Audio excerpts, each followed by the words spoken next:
My father would always wait for my brother to come home before dark. Even if my brother was only a minute late, he would launch into a tirade of scolding. When I saw them running home, I would quickly lock all the doors and windows.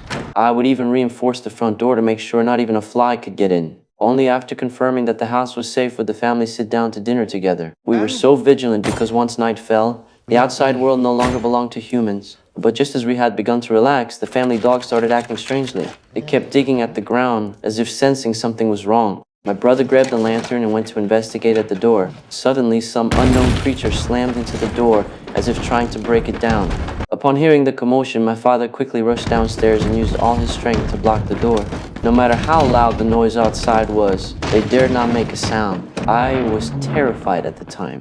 Fortunately, the noise subsided after a while. But while I was asleep, the monster used its fingers to pry open a piece of wood on the door. A withered arm reached into the house, heading toward me as I slept. When the monster's arm was still a short distance away from me, its nails began to grow longer, but it couldn't touch me in the end, and this caused it to completely lose patience.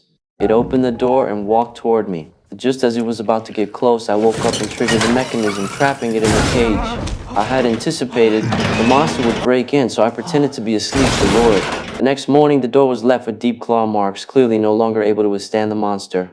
So we went outside to look for sturdy wood and drove around looking for it.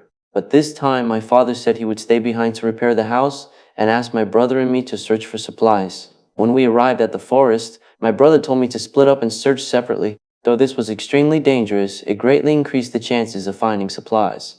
After agreeing to meet before dark, he went into a village alone. But what I didn't expect was that he was there to meet his girlfriend. The two embraced each other intimately, completely disregarding my safety on the other side. This is my good brother. It wasn't until the sky grew dark that he reluctantly left. But on his way back, he was in such a hurry that he slipped and fell into a deep pit.